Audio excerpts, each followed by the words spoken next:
আসসালামু আলাইকুম। আশা করি সবাই ভালো আছো। আজ ক্লাস 12 এর ছাত্রছাত্রীদের জন্য আরো একটা ভিডিও নিয়ে উপস্থিত হয়েছি।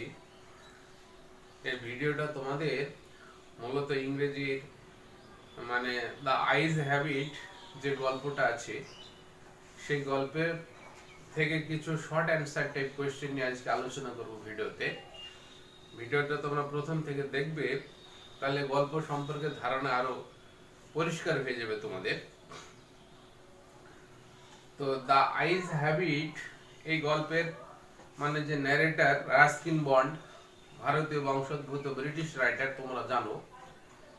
তো এই রাস্কিন বন্ডের জন্ম হয়েছিল তোমার 1934 সালে। তখন ব্রিটিশ ভারত আমাদের, ব্রিটিশ শাসনে ছিল। তো সে ব্রিটিশ ভারতের তোমার কাশলি বলে একটা জায়গা, সেই কাশলিতে জন্মগ্রহণ করেন 1934 সালের 19শে মে।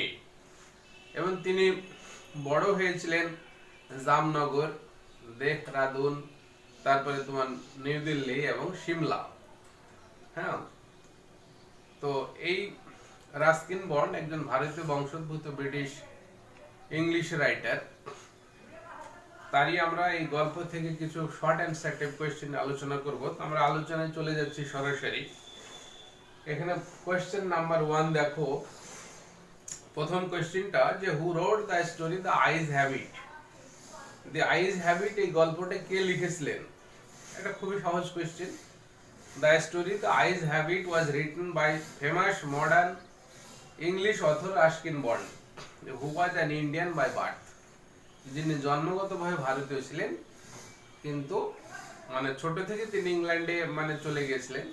হ্যাঁ, তো তিনি ভারতীয় বংশোদ্ভূত একজন ব্রিটিশ রাইটার। আমরা তো নাম শুনলাম আর কি, রাস্কিন বন্ডের লেখা। আচ্ছা, সেকেন্ড কোয়েশ্চেন হচ্ছে what type of story is the eyes habit.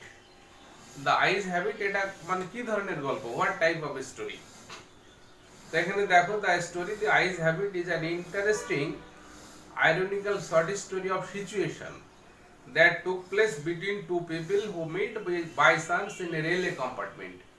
এটা হচ্ছে তোমার এক ধরনের মানে পরিস্থিতি সাপেক্ষে বা পরিস্থিতি কেন্দ্রিক একটা আইরনিক্যাল গল্প। এর মধ্যে একটা আইরনি আছে, সেই জন্য শর্ট স্টোরি অফ সিচুয়েশন বলা হয়। Ironical short story of situation, যেটা যে পরিস্থিতিতে দুজন মানে ব্যক্তির মধ্যে একটা কমিউনিকেশন হয়েছিল, যোগাযোগ সাক্ষাৎ হয়েছিল একটা ট্রেন কম্পার্টমেন্টে। এই ঘটনা তোমরা গল্পতে পড়েছো। আচ্ছা, থার্ড কোয়েশ্চেন হচ্ছে how is the story the eyes habit A situational irony.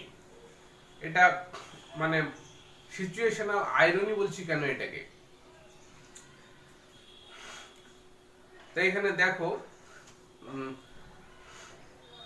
মানে হচ্ছে how the narrator and the girl, being unaware of their individual blindness, continued talking with each other from the conviction that both of them can see, makes the story a situational irony.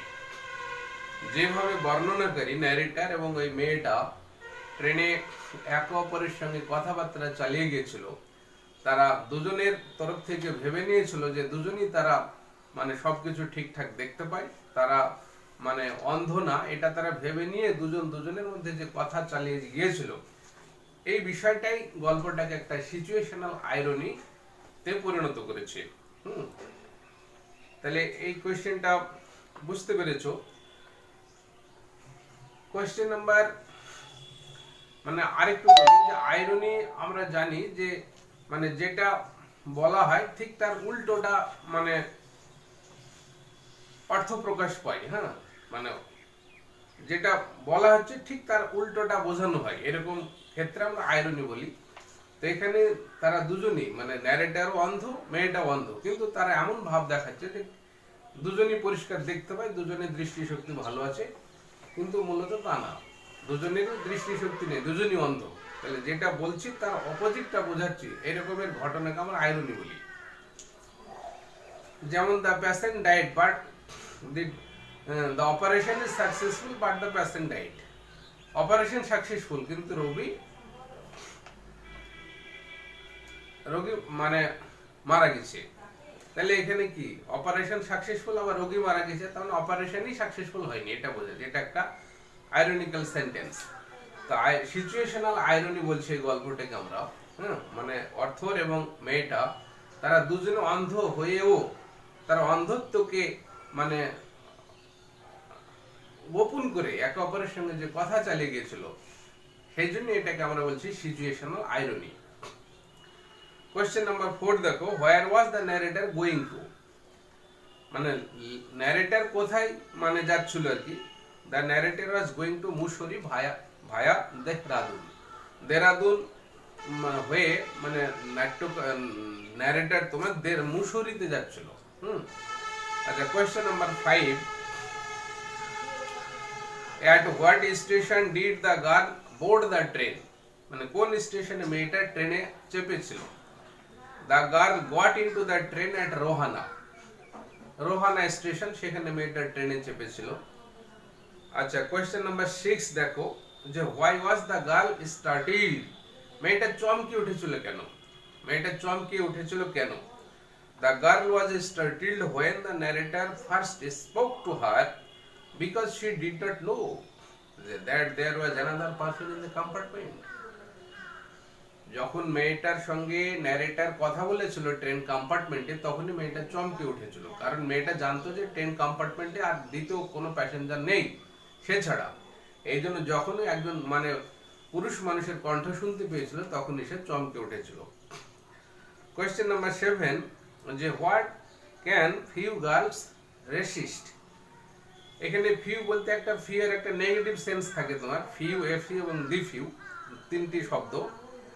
তো what can few girls resist বলছে কিছু মেয়ে কি মানে প্রতিরোধ করতে পারে, racist মানে প্রতিরোধ করা, প্রিভেন্ট।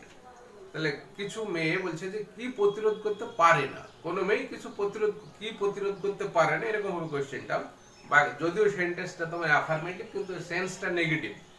তো এখানে অ্যানসারটা হবে few girls can resist flattery. Flattery মানে তোষামোদ, কাউকে যদি তোষামোদ করা যায় তাহলে সে খুব তাড়াতাড়ি মানে দুর্বল হয়ে যায়, মানে তোষামোদকারীর কাছে, সেটাই বলতে চাইছে যে few girls can resist flattery. Question number 8 দেখো, যে where did the girl propose to get down, মেয়েটা কোথায় নেমে যাওয়ার জন্য প্রস্তাব মানে কোথায় নামার প্রস্তাব দিয়েছিল, সে কোথায় কোন স্টেশনে নেমে যাবে এটা বলেছিল। The girl propose to get down at Saharanpur, তাহলে সাহারানপুরে সে নেমে যাবে এটা সে বলেছিল। Question number 9, who would come to receive the girl at Saharanpur, সাহারানপুরে মেয়েটাকে অভ্যর্থনা জানানোর জন্য মানে রিসিভ করতে কে আসবে, মানে তো বলছে the her aunt would come to receive her, বলছে মেয়েটির আন্ট কাকিমা তাকে রিসিভ করতে আসবে সাহারানপুরে। Question number 10, who are formidable creatures, কারা ভয়ঙ্কর রকমের মানে প্রাণী, who are formidable creatures. Ants are formidable creatures as per the author, মানে অথর বা ন্যারেটর লেখকের মতে বলছে যে যারা আন্টস তারা হচ্ছে অত্যন্ত ভয়ঙ্কর রকমের হয়, ফর্মিডেবল হয়। ফর্মিডেবল মিন্স হরিবল, ভয়ঙ্কর। Question number 11, then I made a mistake, এটা গল্পের একটা লাইন তোমার, তারপরে আমি একটা ভুল করেছিলাম, then I made a mistake. তাহলে which mistake did the narrator make, মানে বর্ণনাকারী কি ভুল করেছিল। The narrator mistakenly asked the girl how the outside of the window looked, মানে ট্রেনের জানলার বাইরের মানে অবস্থাটা কেমন, বাইরের পরিবেশ কেমন, ট্রেনের বাইরের পরিবেশটা কেমন, এই প্রশ্নটা যখন বর্ণনাকারী মেয়েটিকে জিজ্ঞাসা করেছিল, তখনই সে বুঝতে পেরেছিল যে এই প্রশ্নটা করা ভুল হয়েছে, এটা করা তার ঠিক হয়নি, এটাই হচ্ছে তার মিস্টেক। আচ্ছা, তারপরে কোয়েশ্চেন দেখো 12, যে what did the narrator think of the girl's hair, মেয়েটির চুল সম্পর্কে বর্ণনাকারীর ধারণা কি ছিল। The narrator could not see the girl's hair style but guessed that her hair might be in bun or plaited, hanging loosely or cut very short. লেখক তার চুলের যে হেয়ার স্টাইল সেটা সে দেখতে পায়নি, কিন্তু সে অনুমান করেছিল যে তার চুল হয়তো মানে বিনুনি করে বাঁধা আছে বা মানে ঝুঁটি আকারে বাঁধা আছে, বা আবার ভেবেছিল যে হয়তো সে চুলটা আলগা করে ছেড়ে দেওয়া আছে, খোলা আছে, বা এটা খুব মানে ছোট ছোট কাট আছে চুলের, এরকম মানে স্টাইল সে আইডিয়া করেছিল।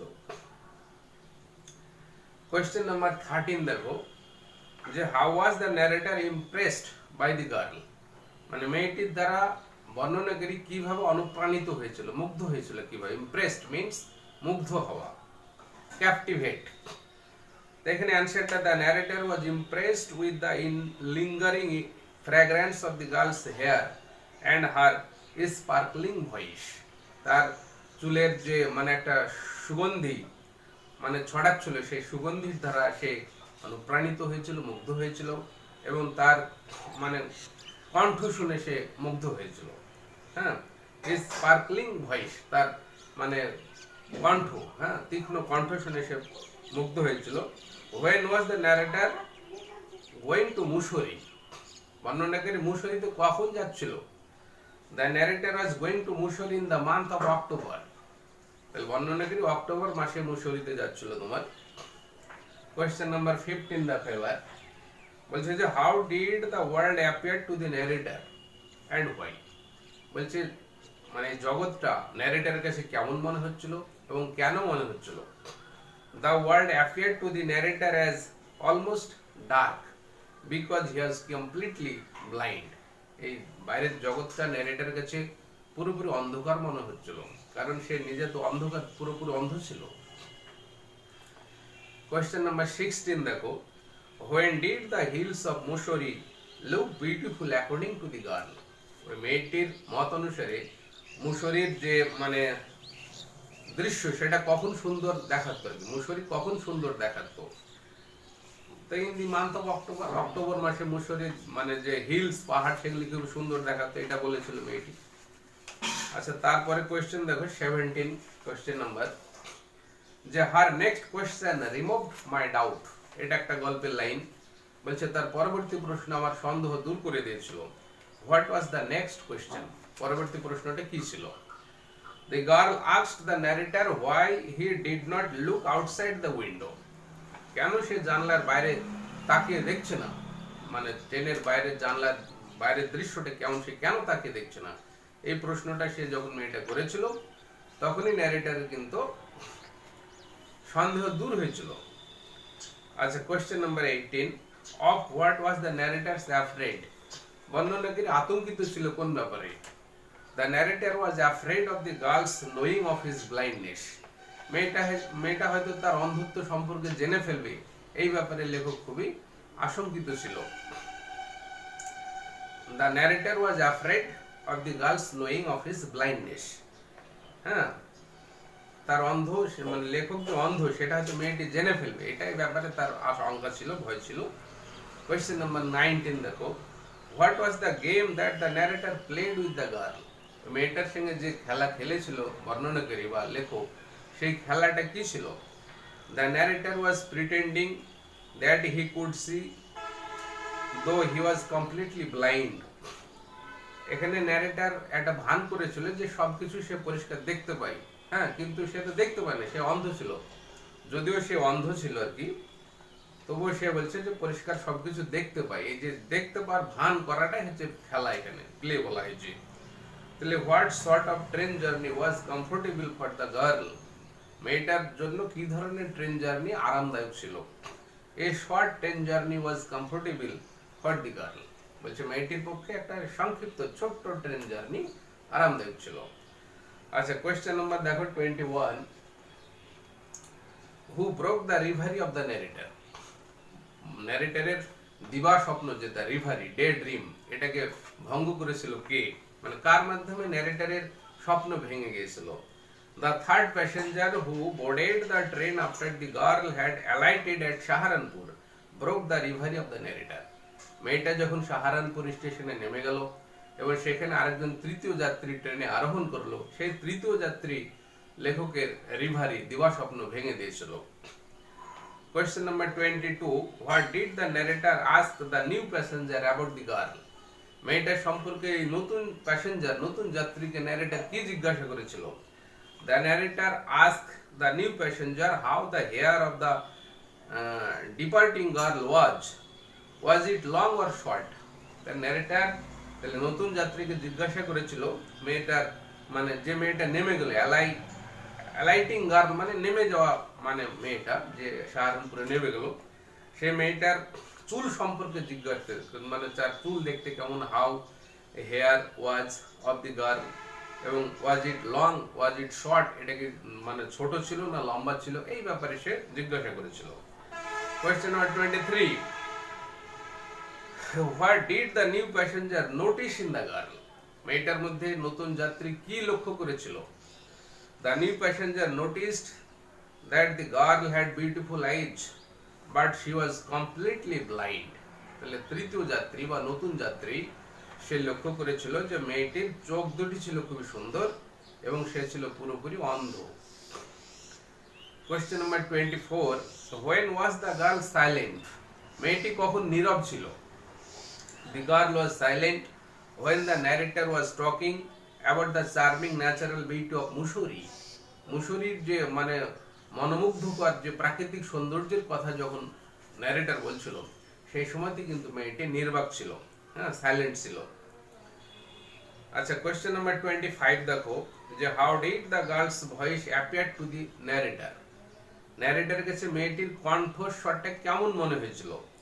The girl's voice appeared to the narrator to be the sparkle of a mountain stream.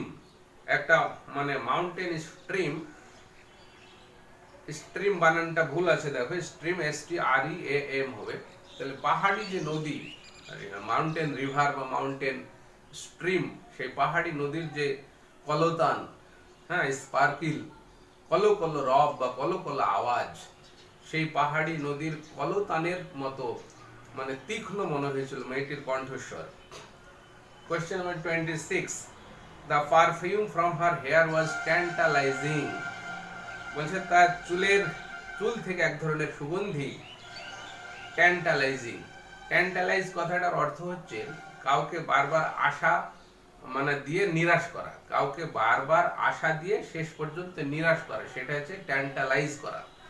তো এখানে দি perfume from her hair was tantalising, বলছে তার মানে কেশ, তার চুল থেকে যে সুগন্ধি মানে ছড়াচ্ছিল সেটা তাকে যেন নিরাশ করে দিচ্ছিল, আশা দিচ্ছিল আবার নিরাশ করছিল, এরকম বোঝাচ্ছে, এটা গল্পেরই লাইন। তাহলে what did the narrator want to do, মানে লেখক কি করতে চেয়েছিল? The narrator wanted to raise his hand and touch her hair. মানে লেখক বর্ণনাকারী তার হাত তুলে তার চুল স্পর্শ করতে চেয়েছিল। What did still linger after the departure of the girl? মেয়েটা যখন ট্রেন থেকে নেমে গিয়েছিল, নেমে যাওয়ার পরে কোন জিনিসটা তখনও মানে থেকে গিয়েছিল? The perfume from her hair, তার চুলের যে সুগন্ধিটা তখনও কিন্তু সেখানে ছড়িয়েছিল। আচ্ছা, লাস্ট কোয়েশ্চেন দেখো 28, to which were the narrator's eyes sensitive? কোন কোন বিষয়ের প্রতি বর্ণনাকারীর চক্ষু সংবেদনশীল ছিল? এটা হচ্ছে লাইট অ্যান্ড ডার্কনেস, আলো এবং অন্ধকার, এই দুটো জিনিসের প্রতি মানে বর্ণনাকারীর চক্ষু সংবেদনশীল ছিল। তার মানে এখান থেকে বোঝা যাচ্ছে যে লেখক নিজেও পুরোপুরি অন্ধ ছিল। এই কোয়েশ্চেনগুলো তোমরা ভিডিওতে প্রথম থেকে দেখবে মনোযোগ দিয়ে, তাহলে আমার মানে বিশ্বাস যে গল্পটি সম্পর্কে ধারণা আরো তোমাদের ক্লিয়ার হয়ে যাবে, এবং এই গল্প থেকে শর্ট অ্যান্সার টাইপ কোয়েশ্চেন যেখান থেকে মানে আসুক না কেন বা যে টাইপেরই কোয়েশ্চেন দেখ না কেন, সব কোয়েশ্চেনের অ্যান্সার খুব সহজে তোমরা করতে পারবে। তাহলে আজকের লেকচার এখানে শেষ করছি, সবাই ভালো থেকো, আসসালামু আলাইকুম।